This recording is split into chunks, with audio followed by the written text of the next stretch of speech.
ఆంధ్రప్రదేశ్లో వరుసగా జరుగుతున్న వైసీపీ సోషల్ మీడియా కార్యకర్తల అరెస్టులు, అక్రమ నిర్బంధాలపై హైకోర్టు సీరియస్ అయింది. నిబంధనలకు, చట్టాలకు అనుగుణంగా వ్యవహరించకపోతే ఏం చేయాలో అది చేస్తామని ప్రభుత్వానికి, పోలీసులకు ఘాటుగా హెచ్చరికలను జారీ చేసింది. హైకోర్టులో దాఖలైన పలు హెబియస్ కార్పస్ పిటిషన్లపై ధర్మాసనం తమ వాదనలు వింది. సోషల్ మీడియా కార్యకర్తల అక్రమ నిర్బంధాలపై సీరియస్ అయిన ధర్మాసనం సంబంధిత పోలీస్ స్టేషన్ల నుండి సీసీ ఫుటేజ్ ఇవ్వాలని ఆదేశాలను జారీ చేసింది. ఈ నెల 4వ తేదీ నుండి ఈ రోజు వరకు ఉన్న సీసీ ఫుటేజ్ని స్థానిక మేజిస్ట్రేట్లకు ఇవ్వాలని హైకోర్టు ఆదేశించింది. పౌర స్వేచ్ఛను కాపాడడంలో ఈ కోర్టుకు బాధ్యత ఉంది. చట్టానికి లోబడి వ్యవహరిస్తున్నారా లేదా అని హైకోర్టు నిలదీసింది. ప్రొసీజర్ ఫాలో కాకపోతే భవిష్యత్తులో ఏం చేయాలో చూస్తామంటూ హెచ్చరించింది.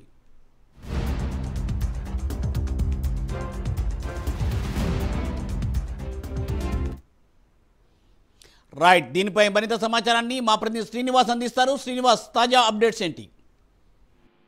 మూర్తి, ఏదైతే సోషల్ మీడియాలో ఒక విధంగా చెప్పాలంటే అటు కూటమి అధికార పక్షం, అటు విపక్షాల మధ్య కూడా సోషల్ మీడియా అంశంలో కూడా వార్ నడుస్తుంది చెప్పుకోవచ్చు. కొందరు వైసీపీ పార్టీకి చెందిన కొందరు మద్దతుదారులు సోషల్ మీడియా వేదికగా చేసుకొని వ్యక్తిగతంగా కాకుండా కుటుంబ సభ్యుల మీద కూడా అసభ్య పదజాలంతో కూడా సోషల్ మీడియా పోస్టు పెడుతుందని చెప్పేసి కూడా కూటమి సర్కార్ ఆరోపిస్తుంది. ఈ నేపథ్యంలో కూడా ఏదైతే సోషల్ మీడియాలో అసభ్యకరమైన పోస్టు ఎవరు పెడతారో వాళ్ళ మీద కూడా చట్టపరంగా చర్యలు తీసుకునేందుకు కూడా ప్రభుత్వం ఇప్పటికే ఆదేశాలు జారీ చేసింది. ఈ నేపథ్యంలో కూడా పోలీసులు కూడా దీని మీద సీరియస్ గా ఫోకస్ పెట్టారు. ఇప్పటికే సోషల్ మీడియాలో అసభ్యకరమైన పోస్టులు చేస్తే వాళ్ళని అరెస్ట్ చేసి కేసులు నమోదు చేసే పనిలో పడింది. ఇందులో భాగంగానే రాష్ట్రంలోని పలువురు సోషల్ మీడియా ఇక్కడ రాష్ట్రంతో పాటు తెలంగాణలో ఉన్న వాళ్ళ పైన కూడా కేసులు నమోదు చేస్తూ ముందుకు వెళ్తుంది. అయితే ఈ నేపథ్యంలో కూడా ఈ కేసుల విషయంలో సోషల్ మీడియా ఏవైతే కార్యకర్తలు సోషల్ మీడియాలో చేసే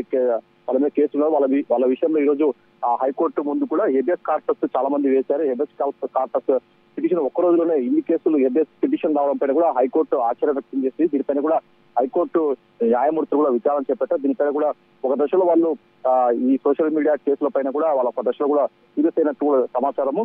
ఏదైతే ఒక పిటిషన్ విజయవాడకు సంబంధించిన ఒక సైబర్ క్రైమ్ పోలీస్ స్టేషన్ లో సంబంధించిన ఒక క్రైమ్ పిటిషన్ పైన కూడా మొత్తం విచారణ నేపథ్యంలో కూడా హైకోర్టు సీరియస్ గా ఒక విధంగా హెచ్చరిక జారీ చేస్తుందని చెప్పుకోవచ్చు. హెబియస్ కార్పస్ పిటిషన్ పై హైకోర్టు ఈ రోజు కీలక ఆదేశాలు జారీ చేస్తుందని చెప్పుకోవచ్చు. సోషల్ మీడియా కార్యకర్తల అక్రమ నిర్బంధాల పైన కూడా హైకోర్టు వివరాలు సేకరించింది. పూర్తిస్థాయి ఏదైతే వీళ్ళకు నిర్బంధాలు చేస్తున్నారో వాళ్ళ మీద కూడా పోలీసులు పూర్తిస్థాయిలో విచారణ చేపట్టి వాళ్ళ వివరాలు ఇవ్వాలని చెప్పేసి కూడా హైకోర్టు పోలీసు శాఖను ఆదేశించింది.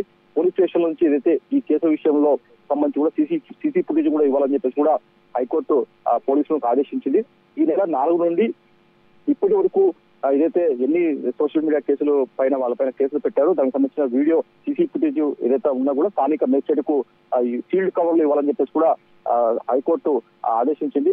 పౌర స్వేచ్ఛను కాపాడటంలో ఈ కోర్టుకు బాధ్యత ఉంది. చట్టానికి లోబడి వ్యవహరిస్తున్నా లేదా అని చెప్పేసి కూడా హైకోర్టు ధర్మాసనం మటుకు న్యాయమూర్తులు మటుకు ఈరోజు పోలీసులు కూడా ప్రశ్నించడం జరిగింది. అయితే ఖచ్చితంగా ప్రొసీజర్ ఫాలో చేయాలా, చట్ట ప్రకారమే మీరు ముందుకు వెళ్ళాలని చెప్పేసి కూడా హైకోర్టు హెచ్చరిక జారీ చేసింది. అయితే దీని విషయంలో కూడా అటు ప్రభుత్వ న్యాయవాదులు కూడా దీని విషయంలో హైకోర్టు ముందు కూడా ఏదైతే కేసులు పెడుతున్నారో దాన్ని కూడా వాళ్ళు వివరణ ఇవ్వాలని జరిగింది. ఖచ్చితంగా ఏదైతే మేము సోషల్ మీడియాలో అసభ్యకరమైన పోస్టులు ఎవరు చేస్తున్నారో వాళ్ళ మీద కూడా వాళ్ళకు నోటీసులు ఇచ్చి చట్ట ప్రకారమే నోటీసులు ఇచ్చి పోలీస్ స్టేషన్ ద్వారా అరెస్ట్ చేస్తాము, నోటీసు ఇచ్చి తదుపరి విచారణకు తీసుకోమని చెప్పేసి కూడా ప్రభుత్వ న్యాయవాదులు కూడా హైకోర్టు ముందుకు తీసుకెళ్లారు. మొత్తం చూసుకుంటే ఏదైతే దీనికి సంబంధించిన ఎన్ని కేసులు నమోదయ్యాయి, దీనికి సంబంధించిన సీసీ ఫుటేజ్ కావచ్చు, ఇతర కేసులకు సంబంధించిన వివరాలు పూర్తి స్థాయిలో ఇవ్వాలని చెప్పేసి ఏదైతే చట్ట ప్రకారమే ముందుకు వెళ్ళాలని చెప్పేసి కూడా హైకోర్టు ఈ రోజు పోలీస్ శాఖను ఆదేశించింది. సోషల్ మీడియాలో చేస్తున్న కేసుల వివరాలు పూర్తి స్థాయిలో ఇవ్వాలని చెప్పేసి కూడా ఈ రోజు హైకోర్టు పోలీసులను ఆదేశించింది. మూర్తి, శ్రీనివాస్, థ్యాంక్స్ ఫర్ అప్డేట్.